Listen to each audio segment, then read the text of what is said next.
Hoy vamos a hablar de algo que pisamos todos los días, algo que está justo bajo nuestros pies, pero que literalmente determina lo que ponemos en el plato. Es, ni más ni menos, que la base de nuestra alimentación. Y sin embargo, la estamos perdiendo a un ritmo alarmante. Vamos a ver por qué el suelo es nuestro recurso más vital y, sobre todo, por qué está tan amenazado.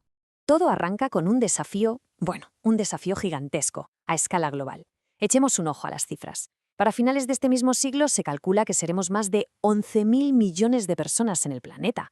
Es un crecimiento brutal, que, como es lógico, ejerce una presión increíble sobre nuestros recursos.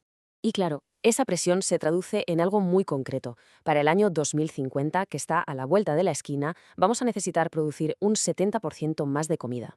La pregunta es inevitable: ¿y cómo vamos a conseguirlo? Pues la respuesta, como tantas otras veces, está justo debajo de nosotros, en el suelo.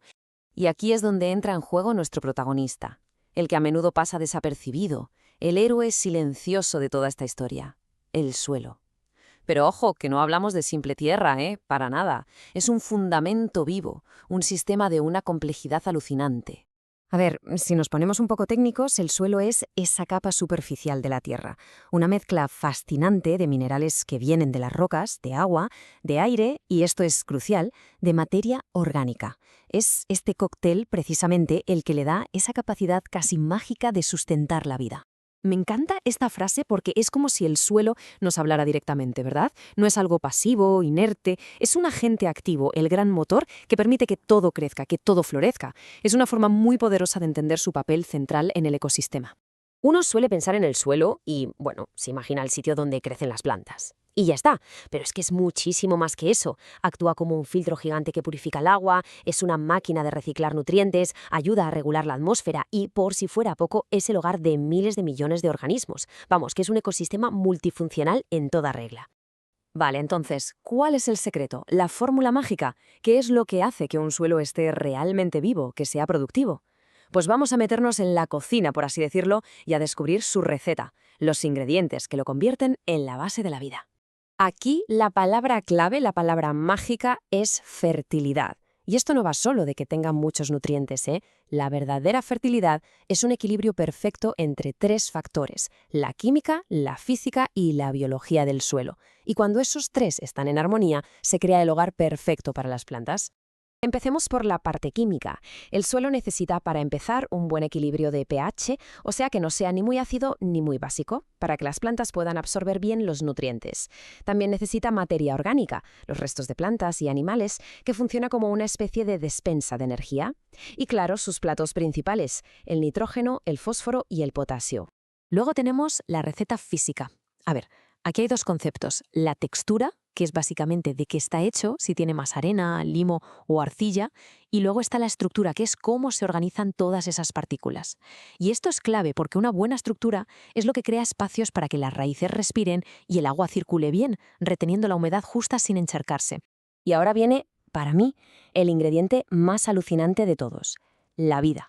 Es que el suelo está literalmente repleto de una comunidad biológica increíble, desde las lombrices, que son como arados naturales, hasta miles y miles de millones de bacterias y hongos microscópicos que crean alianzas con las plantas. Y esta imagen lo ilustra a la perfección, ¿verdad? Este mundo oculto que tenemos ahí abajo. Lo que se ve es una red de hongos conectada a las raíces de una planta. Y lo genial es que no compiten, colaboran. El hongo le da a la planta nutrientes y agua que no podría alcanzar por sí misma, y la planta, a cambio, le da azúcares que produce con la fotosíntesis.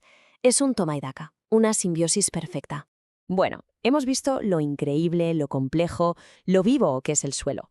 Pero, y aquí viene el gran pero, toda esta base de la vida es increíblemente frágil. Y ahora toca hablar de lo que pasa cuando empezamos a perderla.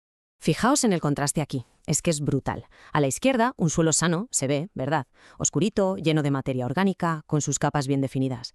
Y a la derecha, pues todo lo contrario, un suelo degradado, pálido, compacto, sin estructura, sin vida. Es literalmente la diferencia entre un ecosistema que bulle de actividad y un desierto. Y aquí hay que entender algo que es súper importante. No toda la erosión es igual. Existe una erosión que llamamos geológica, que es el ritmo natural y lento del planeta, forma parte del ciclo. Pero luego está la erosión acelerada. Y esa es la nuestra. Es la que provocamos nosotros con nuestras actividades. Y es, como su nombre indica, muchísimo más rápida. ¿Y cuánto más rápida? Pues agarraos, entre 10 y 1000 veces más destructiva que la erosión natural.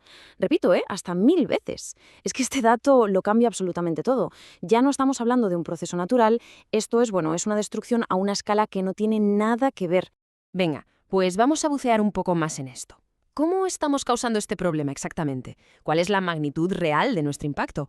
Podríamos decir que atacamos el suelo por 3 flancos distintos. Primero, el físico. Pasamos con maquinaria pesadísima que lo aplasta, lo compacta y con el arado excesivo rompemos su estructura. Luego, el biológico. Al plantar siempre lo mismo, el famoso monocultivo, eliminamos la biodiversidad y agotamos la materia orgánica. Y por último, el químico. Agotamos sus nutrientes y encima lo contaminamos con pesticidas o lo salinizamos por regar mal. Este gráfico lo deja clarísimo. Fijaos en los números. Un bosque natural, en equilibrio, apenas pierde 0,1 toneladas de suelo por hectárea al año. Prácticamente nada. Ahora comparemos eso con algunas tierras agrícolas, que pueden llegar a perder 35 toneladas. La diferencia no es grande, es abismal.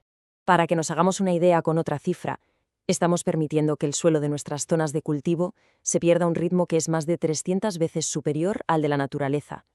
Volviendo a la analogía de antes, es como si estuviéramos vaciando la despensa, pero a una velocidad de vértigo. Y con todo esto sobre la mesa, llegamos a la pregunta final, la pregunta clave que lo resume todo.